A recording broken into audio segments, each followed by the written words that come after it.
The Perceptron, created by Frank Rosenblatt in the 1950s, was one of the first neural networks designed to classify patterns. To understand the Perceptron, imagine it analyzing an image of the number 5. Each pixel serves as an input connected to a weight. The Perceptron calculates a weighted sum or dot product between input x and weights. The activation function decides the output based on the sum and its classical step function. Here x0 is a bias term set to 1, balancing the model. Despite its promise, the Perceptron had a major limitation. It can solve only linearly separable patterns. For example, in 2D space, two sets of points, for example red and blue, are linearly separable if a single straight line can separate them. The limitations of early models like the Perceptron highlighted the need for more complex architectures to tackle more complex problems.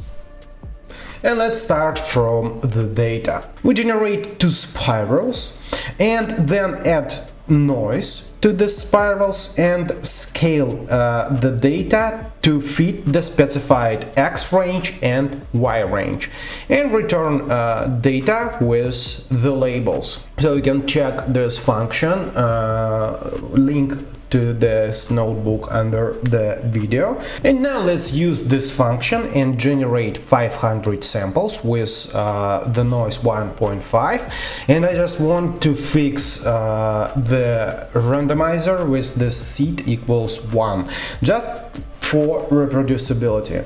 Let's run this code and you can see that we have two spirals, red spiral and blue spiral. And the challenge our model should solve is to split the red spiral from the blue. In the previous video we prepared the linear layer and stochastic gradient descent algorithm. You can check my previous video, and here we just reused this code. Just quick recap: we have the module base class, we have parameter that initialize weights for the model. Here is our linear layer, binary cross entropy loss function, sigmoid activation, and stochastic gradient descent algorithm.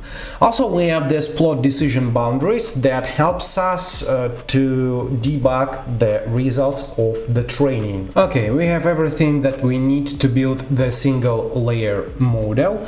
We create a model, activation function, binary cross entropy loss, and stochastic gradient descent optimizer, exactly as in the previous video. Then we tackle the training loop for 100 steps. We have forward, we have backward, and optimizer step.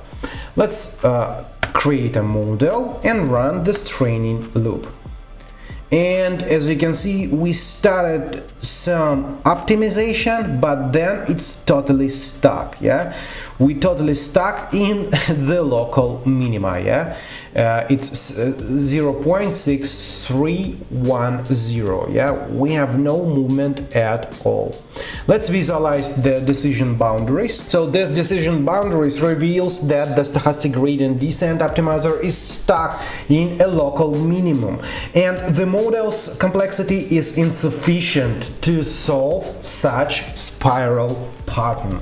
We can solve this spiral problem with the multi-layer network, and we can easily build this network using our framework. We just need to add two small blocks. First, let's introduce the LeakyReLU activation function, which we will use between the layers. Mathematically, it's defined as a piecewise function. Here, alpha is a small positive constant that controls the slope of the function when x is negative. And the derivative of the LeakyReLU is very easy to compute. It's 1 when x is positive and alpha if x is negative or 0. So let's implement this function. we need to define class LeakyReLU as the model children, and let's first of all define the init, and we need to receive only one parameter alpha. Let's define it as the float, and by default install it as the 0.01. Okay, now let's add this alpha to the class field. Okay, good. And we need to define the forward and the backward. For the forward mode, let's save first of all self.input, and we receive the input x as the numpy and d array.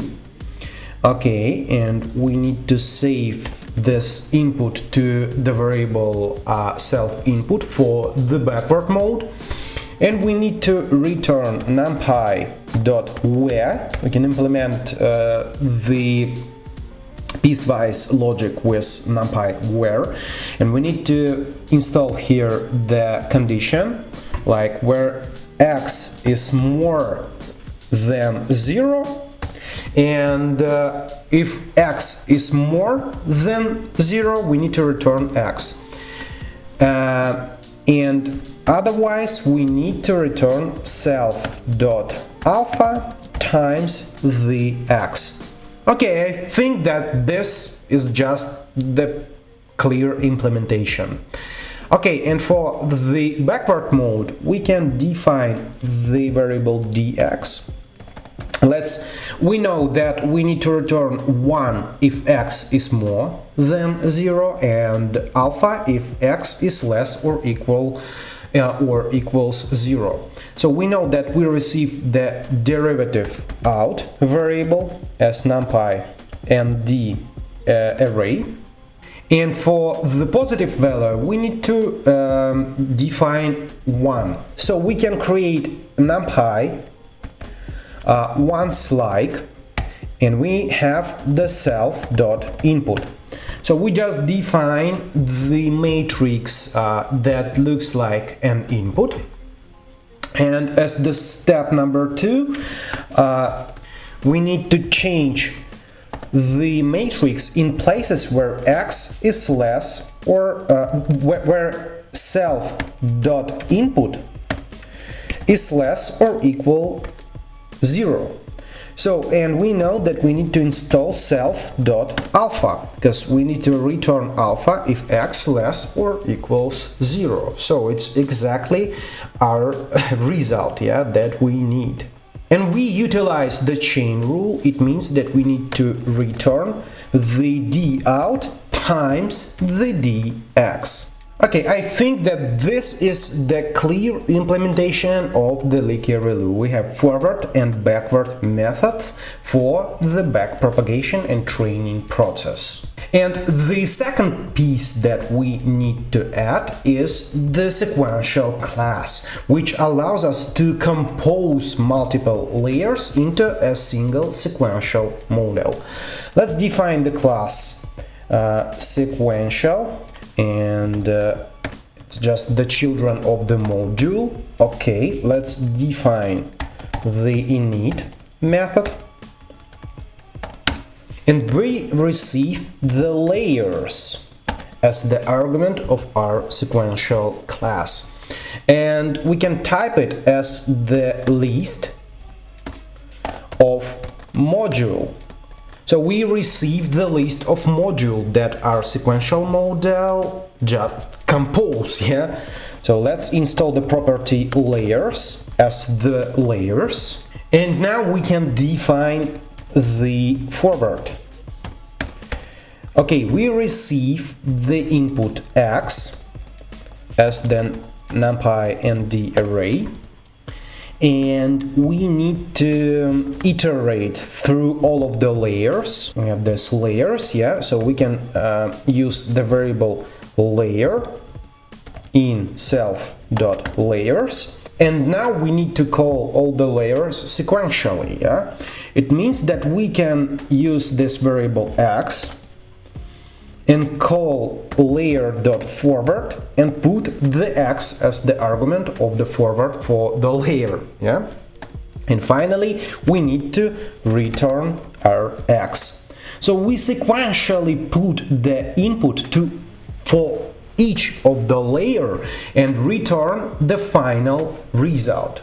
And similarly for the backward, let's define the backward method, and we receive the derivative out as the argument of the backward, and we need to iterate through the layers by the same way, but in reversed mode, backward in our chain. By the same way, we can use the derivative out, and we need to call the layer dot backward and put the derivative out to the argument of the backward. And finally, we need to return the derivative out, yeah, after all of these transformations. So this class facilitates both the forward and backward propagation of data through the layers of the network. And last one, we need to compose the list of parameters. Let's define the method parameters, and we need to return the list of all of the parameters from our layers. So, and we can define the params as the list. Then we need to build a loop for each of our layer. We need to aggregate the parameters, and we know that we have the parameter in layer.parameters. Let's recall the parameters definition, for example, for the linear model.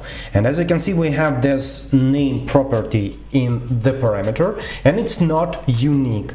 But then we will use this parameter name as the parameter identifier inside the stochastic gradient descent optimizer. In case if we compose two linear layers, it just makes a collision between the parameters ID, and we will override the velocity term for parameters with the same name. Just to prevent this problem, let's add to the parameter.name, we add the unique prefix name for the optimization step, yeah? And I think in this case we need to use the enumerate for the self layers, and we have an index and the layer. I think that in this case everything will be okay. Let's just return the parameters. Okay, one note from me, it's not the best way to do such things. We add additional loop inside the parameters, yeah? And I think that we can find a better way to do this, yeah? But just for simplicity, I add this quick fix. Let's run this cell to initialize the sequential and leaky ReLU and compare to the previous definition of the model. I don't need this activation anymore, and instead of the linear we gonna use the sequential model. Okay, and inside the sequential we have list of the layers. And let's create the first linear layer. We know that we have the input size equals 2. We have just only 2 features. And the output size for this intermediate layer we can create, let's say 128. Why not, yeah?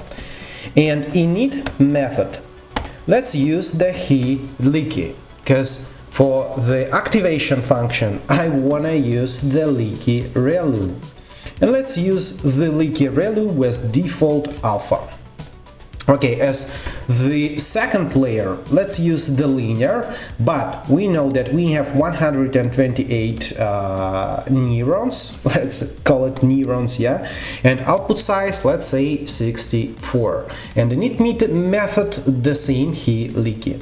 Then leaky ReLU activation, and last layer, let's say that we have 64 input size and the output size, just only one, because we finally just need to return the result. We have one hidden layer, let's call it like this, yeah, it's right over here, this linear layer, and init method for the final layer we gonna use the Xavier, yeah, because as the last activation function we use the sigmoid function. Good, let's run this code, and it works. Yeah, we defined our first multi-layer model, and we are ready to define the training loop.